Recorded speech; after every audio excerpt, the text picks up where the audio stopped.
WNST, Towson, Baltimore, and Baltimore Positive. We're positively into football season. It's really here. Training camp opening this week. Luke Jones will be in Owings Mills. We'll be taking the Maryland Crab Cake Tour back out on the road next week. All of it presented by our friends at the Maryland Lottery. I'll be giving away these Show Me $10,000 tickets all month long. We're going to start things at Conrad's over in the Joppa.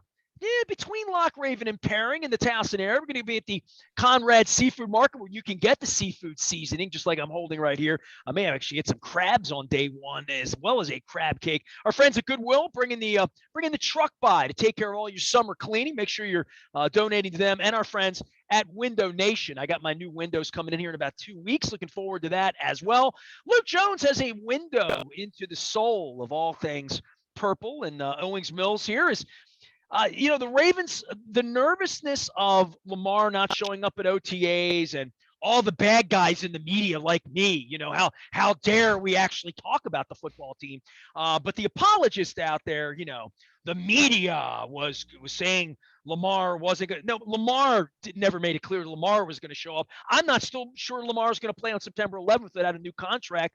I don't know what he's going to say, what he's going to do. I do know that he's here, and it looks like we're going to have a normal football season, right? I mean, after all the speculation and whatnot, is he going to play for $23 million this year? So far, it looks that way. Yeah, I mean, and that's where I've kind of been on this thing all along. From the moment he showed up for mandatory minicamp, and even though, as you pointed out, he didn't directly answer the question as far as would he play without a deal, and kind of gave the I don't know, which, as I said at the time, I thought was still more of a rote response because he was just being peppered with questions and he wasn't trying to really say a whole lot about his contract, which, is his prerogative, but people were going to wonder then. But my thought all along was if he showed up at mandatory minicamp, that to me was a signal that he's going to play. And we saw him show up early in Owings Mills, and we'll see how this plays out with him and who else is out there and isn't out there. Certainly not expecting any contractual reasons, but the Ravens have placed a number of guys on the PUP list to start camp, which was not surprising.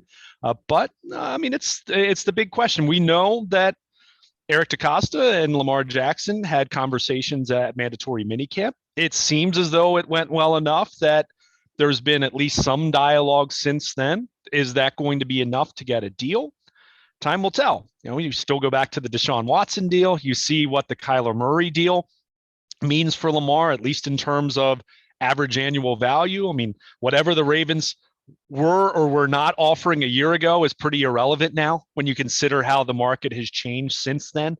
It really does come down to, does he want a fully guaranteed deal or not? If he does, and that's well within his right, Deshaun Watson got it. Lamar Jackson certainly is deserving and doesn't have the off-field problems. And we've gone over that over and over, but whether the Ravens are willing to acquiesce and to do that at this point in time, or if we're going to continue to have a stalemate, who knows? Time will tell. But the Kyler Murray thing was much uglier in Arizona from a loss against them, and it got done, right? Yeah, but I would also say Kyler Murray's not as accomplished as Lamar Jackson. I mean, Kyler Murray's not a league MVP. So from that standpoint, you look at what he got, which in terms of average annual value, a touch higher than what Deshaun Watson got. Now, he didn't get the same guarantee.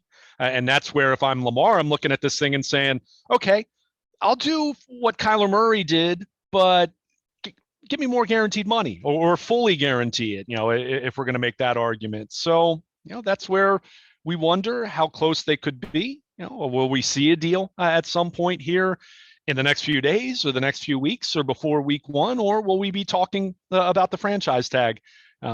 Six months from now, I guess, roughly. So, it kind of is what it is. But at this point, I'm expecting him to be on the field and to practice and get ready to play because, that's all the Ravens can expect at this point in time. If he wouldn't show up or if he does a hold in kind of situation, if you remember what TJ Watt did with the Steelers last year, showed up at the facility to avoid fines, but didn't practice right away. We'll get to that if it gets to that point. But as it stands right now, he's shown up. He looks to be in good shape, looks to be ready to go, and they'll get going for preparations for 2022, and we'll see if a deal gets done in the meantime. Well, the first thing everybody will realize about him, if you've seen a picture, is he looks 15, 20 pounds heavier, right? Like he looks thicker. Yeah, well, I mean, and he even said as much. I mean, he was asked about that at mandatory minicamp, and he flat out said he's in that kind of 10 to 15 pound, increase as far as his weight. And to be clear, we're not talking about a Leonard Fournette situation where there've been some talk about him being 250 pounds or whatever going into camp. This is it looks to be good weight, muscle, and you hope it doesn't have any impact on his speed. And I'm sure his trainers and him were cognizant of that. Very clearly they know how important speed is to his game. But we've talked about it in terms of taking hits, and certainly took more hits from the pocket last year than you would have liked, which was on the O-line more so than Lamar himself, or running or taking hits in that way. So if this is a case where he's a little more durable to a little more strong, a little stronger to take some of that, then great. I don't think there's anything wrong with that. So we'll see how it plays. But certainly something that he did as far as altering his body a little bit. And will be interesting, though. Maybe, probably training camp's not going to be the best gauge for that, because clearly guys aren't going to hit Lamar Jackson during practice, and certainly not expecting to see him or any of their veterans in preseason games after what happened last year. But, I think that is a fair question as far as him being a little bit heavier, a little bit stronger, a little more muscular. Does that impact his speed in any way? Which I'm not saying it will, but I think it's a fair question at the very least. And, we'll see how that plays out as we get into the start of the season. I think you talk about where it's going to be 6 weeks from now, where preseason games are going to be, what we're really going to see in these preseason games, which I would think from John, not a lot. I would think it would be, of all the years preseason where there's lower expectations for what's going to happen on the field and who's trying to earn jobs, you're going to put your 12 points out again and again here through August. Let's start at the beginning here before camp. Other than Lamar and contract, right? Let's assume he's upright, he's healthy, he's Lamar. Okay, so great. We got a quarterback, whether he's making 20 million, 50 million, whatever he's making, he's going to be fine. He's upright. There's no question as to whether he'll be throwing the football this week from a physical standpoint, from coming back from injuries. I mean, a third of the roster, a third of their starters had pretty nasty injuries last year in various ways, for whether it's the Gus bus, whether it's either running backs, the corners as well. What are you looking for here in the early going of these sweater days, as LaRon McClain may have put it years ago? But you're going to be out there sweating. It's going to be 100 degrees. What's going to get done there the next 2 weeks to your eyes? Well, and I think that's what's tough, especially through the lens of some of the injuries that you talked about. Are we going to see those guys early on? I mean, we know that the Ravens placed Ronnie Stanley, J.K. Dobbins, Gus Edwards, Marcus Peters, Tyus Bowser, which I think that's one to watch just because he popped his Achilles on the very last game of the season. So that was January 9th. So, where's his timetable? David Ajabo, who technically wasn't placed on that list because he hasn't signed his second round rookie contract. There's been a little bit of a hold up with some of the second round picks because a couple of the deals that were given out there, but he'll sign, but he's going to start most likely going to start the season on the non-football injury list because he got hurt at his pro day. But you kind of just go through those guys and who are you going to see early in camp? I would think, with Ronnie Stanley, as much as, to your point, you're not going to see these guys in the preseason games. I mean, it was kind of trending that way anyway. And, the LA Rams, who are coming off of a Super Bowl win, I think it's been 4 straight summers that Sean McVay has not played his starters at all in the preseason. So guess it works out, right? I mean, certainly not something that's so detrimental that you can't win if you're not going to play. Well, they all in get the together at preseason. the owners' meetings. I was down in Palm Beach, and I didn't get a chance to ask Steve Bisciotti because he blew me off, didn't want to take questions from me. But it'd be interesting across all the ownership that they get together, they put these games out, they sell these tickets, that they say, we have to play, we're going to play, or whatever. And then it comes down to the Belichicks, the Harbaugh, the real coaches in the league, Tomlin, the guys that really run the league. They're going to say, no chance. No, I mean, there's no chance I'm going to do that. And this is going to be, I think over the next couple of weeks, it's always this way with preseason. But when you're not playing anyone, it's one thing to say the Rams did it and won the Super Bowl. If there's a dozen teams that take that on, what that's going to look like for the league in doing these games. And I mean, these games have always been a sham. They were a sham Yeah. when my dad took me out to see the Vikings in '77 when the Colts were here, right? I just wanted to see Fran Tarkenton run around. So my dad took me out there to see Chuck Foreman and the Purple People Eaters. I remember that. My dad's like, it's preseason. Why do you want to? I'm like, it's the Vikings, Dad. And my dad would say, well, the Vikings used to come here every year back in the '60s. And I'm like, so, seeing these preseason games, I'm trying to figure out I mean, I've got a crab cake tour. I'm coming back. I'm going.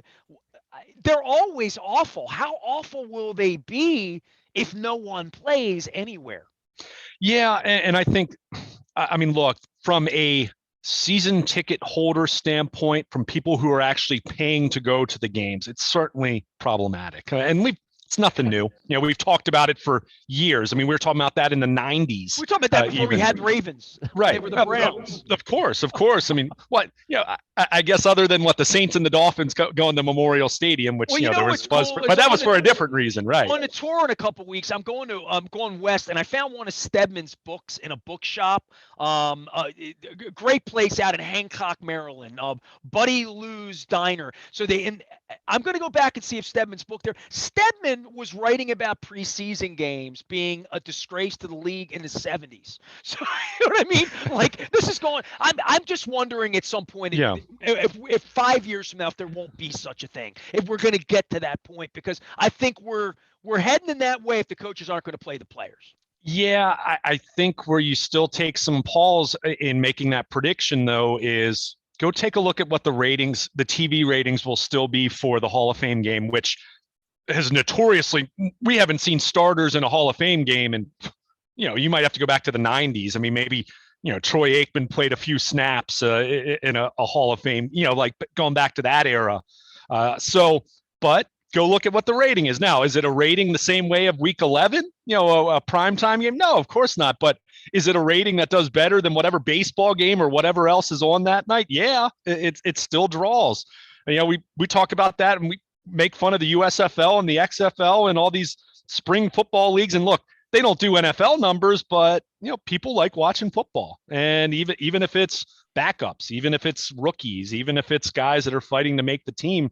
So from that standpoint, I hear what you're saying, and I'm not even saying that I think you're wrong per se, but I still look at the television ratings, and I look at their slate of national these preseason games that'll be nationally televised, like the Ravens going out to Arizona in a couple Murray weeks versus Lamar. Oh, that's right. Nobody. Or the Marquise Brown revenge. Well, wait a second. He's probably not playing in that game, and the Marlon Humphrey probably won't play in that game, and Marcus Peters certainly won't play in that game coming back from the ACL. So, I think there's still value to these preseason games from a internal standpoint, and looking at some of these rookies, looking at position battle guys, guys that are, for example, Ben Powers is entering his 4th year, but he's a fringe starter right now, guy on the bubble. He'll play in the preseason. Guys like him play in the preseason. The young guys will all play, but you're right. The established starters, why would you at this point? And the Rams have been a perfect example of why would you? Because they won a Super Bowl. So, and they haven't done it for years. So it is tough in that way, but at the same time, there are still plenty of players you are trying to find out about, and you are wanting to see what they look like in a live game setting. So from that standpoint, I'm a little more hesitant to agree. Not that you were saying that preseason games will definitely go away, but at the same time, people still tune in, even for these lousy backup infested games. From a casual viewer standpoint, how lousy they can be. People still seem to tune in and watch. I mean, talk about this with the Pro Bowl every year. We kick off Super Bowl week complaining about the Pro Bowl every single year, yet go look at the TV ratings they do for that. Now, it's not like I said, it's not doing playoff game or regular season game numbers, but it's still doing good numbers relative to everything else that's on TV. So from that standpoint, the networks might say, well, yeah, your season ticket holders might be ticked about this, but go look at the number we just did for this still, and the ads we're still selling for this. We don't want it to go away. So, from that standpoint, we'll see how it evolves over time. And certainly, go back 2 years ago, there were no preseason games because of the pandemic, and they still ended up having a very representative season. Some outbreaks aside here and there, obviously. Penn State and Nebraska have been doing this for 65 years, right? Yeah, but But at the same time, if college football suddenly started saying, "Hey, we want to do preseason games," they'd sell them. Then people would go, and they'd probably make some money off of it. So much of it is, it's still rooted in tradition and the way they've always done things. But at the same time, as much as people complain, they still tune in and watch. We've talked about that with the Pro Bowl for years. Chris Pike has said that to you and me for years and years now as we make fun of the Pro Bowl. People are still tuning in to watch. Whatever that is that you're watching, people are tuning in for it. So, from that standpoint, we'll see. But, to bring it back to the Ravens specifically with these list of injuries they have, for me, it's not about the preseason games, but in a case of someone like Ronnie Stanley, he's played one game going back to November of 2020. Since then, November 1st, 2020 is when he injured his ankle, and he played in the Raiders opener last year. I'm not at all suggesting he needs to play in preseason games, and he won't play in the preseason games. I'd put money on that at this point. But he's missed a lot of football. And with some of these guys, they've had such a long layoff. No, it's not important for them to be on the field on July 27th or August 1st or maybe even August 5th. At the same time, you don't want it to be August 28th either. You certainly, some of these guys are going to need some time to knock some rust off. In the case of Ronnie Stanley, I think, last year I wasn't as concerned about it, and he ended up started practicing, I want to say is somewhere around August 15th, just off the top of my head, and that gave him 2.5, 3 weeks to ramp up. And he didn't make it a quarter, literally. Right. So my thought is he's going to need time to get back into football. Not that he's out of shape, but football shape and just taking reps. And a big part of that is also, how does he respond? How does the ankle feel to that?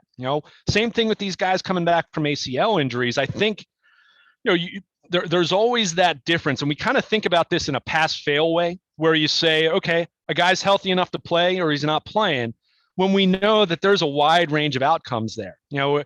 I've talked about this a lot with talking about the running backs, and Dennis and I have talked about this as well. I mean, I think everyone wants J.K. Dobbins to come back and to be the guy that he looked like at the end of his rookie year, which, he's averaging 6 yards a carry, looking like a guy who had a great chance to make the Pro Bowl last year. And then he suffers a pretty substantial knee injury, to the point where, despite him kind of taking some issue with an NFL Network report, there is some question as far as how ready he's going to be by week 1. And I always say there's a difference between healthy enough to play and healthy enough to thrive. And that's where the question is with guys that are coming back from an ACL or an Achilles. Someone like Marlon Humphrey, torn pec, he'll be fine. He was fine in the spring. I don't think there's going to be any lingering impact there whatsoever. Lamar Jackson with the ankle bruise, he'll be fine. That's not something that it has a long-term ramification for it, right? It's not something that you would think is going to hinder him long-term. So those types of injuries, no problem. And those guys have already gotten back on the field, and they took part, at least in part of spring workouts. But when you are talking about Marcus Peters, who is 29, and coming off of an ACL injury, I remember Ladarius Webb coming back from an ACL and being healthy enough to play, but he was never really the same guy Jimmy again. Smith, after Lee Frank, he might have gone to the Hall of Fame if not for that, right? Yeah. We can talk about all these guys, right? Like, they're all really, really, really good, and they're top of school until an injury changes things by a half a percentage. At that position, at 29, you get blown away. You really do. Yeah, and again, that's not to say he won't come back and be really, really good and be the same player, but it is, it's not 100%. As much as we've seen incredible advances in medicine. Look at guys coming back from Achilles injuries faster than ever. Right? And, so from that standpoint, yeah, you're optimistic that Tyus Bowser could be ready week 1, but is it going to be pre-injury Tyus Bowser, or is it going to be a guy that it's going to take some time to get back to where he was? And to your point, we have such an appreciation for these guys as athletes, but if they're just off just a little bit, a few tenths of a second speed wise, or their agility isn't quite the same, or their flexibility isn't the same. In the case of Stanley with his ankle, let's say the flexibility, the range of motion isn't quite what it was 3 years ago. That can be the difference between a guy being a Pro Bowl player and being average or worse than that. And I'm not saying that to be gloom and doom, but it is something you have to recognize when you're talking about so many key players coming back from injury. As much as there's excitement and optimism, and on paper, hey, I'm picking the Ravens to win the AFC North. I'm not down on them. However, when you are talking about these serious injuries, last year was a great reminder. At this time last year, we were talking about the Ravens getting Ronnie Stanley back, and we were talking about them getting Nick Boyle back at some point during training camp. Neither one of those guys, Stanley literally only played one game, and Nick Boyle, he played, I think, appeared in 5 games, was a non-factor, a shell of what he previously was. Now, you hope those two guys are back, and certainly I'd like their odds much better this year, having another year removed from the injuries. But there's always that thought of my guy's going to come back and be Adrian Peterson coming off the ACL, right? I mean, we all remember that crazy MVP season he had where, this guy just, you never would have known he hurt his knee the previous, December, I think it was. For every example like that, there are many more like Saquon Barkley last year, for example, who, okay, he was back from the ACL, but he wasn't the same guy. And, we all remember Jamal Lewis comes back 0-2, good, but he wasn't the guy he was in 0-3. So it took him another year to really get all the way back. So, that's where I just do take a little bit of pause as far as, kind of thinking about expectations, optimism, all those different things. And that's not, I'm not saying this to be pessimistic. It's just, it's part of the equation as far as what this team's going to look like. Of the 5 or 6 guys that are coming back from serious injuries, are all 6 of those guys going to come back and be their pre-injury really, really good or great selves this year? The odds probably say at least a couple of those guys are going to be a lesser version of themselves. And, hey, that doesn't mean the Ravens can't win that way. They 2012, they had a slew of injuries, but it is something to remember as you're trying to survey this. And, I guess to, go back, you mentioned what I'm expecting to see the first couple of weeks. I'm probably not expecting to see too many of these guys on the field, the first couple of weeks. I think you'll probably get into August until you really start seeing some of these names that I mentioned. But, it will be a little more difficult to gauge because we're not expecting to see them play preseason games, any of these veterans really playing that are established. So there will be some unknown there. But the good news with most of these guys, other than Bowser and Ajabo, which that's one reason they went and re-signed Justin Houston, right? It's one reason they could probably still stand to add another edge guy because of their timetable being a little bit shorter. But the good news for Dobbins, the good news for Gus Edwards, the good news for Marcus Peters, the good news for Ronnie Stanley is they have had lengthy periods of time to rehab and recover. So time is on your side when it comes to these injuries. So that's where you're looking at it through a more optimistic lens and say, okay, J.K. Dobbins, it's been 11 months since he tore his ACL. Gus Edwards, 10 and a half months, close to 11 months since he tore his ACL. Same with Marcus Peters. So, Ronnie Stanley had he had that latest ankle surgery in October, I think it was, so, you're talking about guys who've had a long time to rehab. So you hope that brings a better prognosis for 2022, because let's face it, we're talking about some guys that are going to be really important to their success one way or the other. So you want them, of course, on the field, but you want them to look like their respective pre-injury selves. And again, that's where there's just going to be some unknown until we see them out there working, moving around and seeing how they're really practicing. Luke Jones will be moving and practicing real game coverage here as we have a couple of preseason games coming up beginning week after next against Tennessee Titans. The Maryland Crab Cake Tour is going to be out on the road. I'm going to have these Show Me lottery tickets from the Maryland Lottery I'll be giving away, as well as our friends at Goodwill and our friends at Window Nation and the Restaurant Association of Maryland. We're beginning the tour on Monday, August 1st. We're going to do 31 crab cakes, 31 breweries in 31 days throughout the month of August, including a re-release of Purple Rain 2, which begins this week. We still won the Super Bowl, and the pictures were great. The videos were great. It was actually a lot of fun. I did Purple Rain 1, which feels like a long, long time ago with Goose. Seeing the pictures and the videos that I shot of Joe Flacco winning in New Orleans and you there, we both looked a little younger back then, but you can go check out Purple Rain 2, re-releasing it with video, audio, new pictures, never before seen stuff, and sort of brought to life, much more so than a traditional book. Chapter 1 comes on Wednesday this week. You can find me, Nasty, at WNST.net. You can find Luke probably in Owings Mills, Luke at WNST.net, as well as at Baltimore Luke. And together we're going to continue to cover the Baltimore Ravens. Some folks in Owings Mills said we don't cover the team anymore. Oh, contraire. We'll have a good time with that all year long. I will be headed to New Jersey, the swamps of Jersey, not just for Springsteen on September 11th, taking on the New York Jets. So we're 6 weeks out on real football. We got real baseball happening all week. Luke's going to be down at Camden Yards as well for the Rays series. Big week. It's football season. I'm Nestor. We are WNST, AM 1570, Towson, Baltimore. We never stop talking. Chicken Palooza and Royal Farms and our friends at BaltimorePositive.com.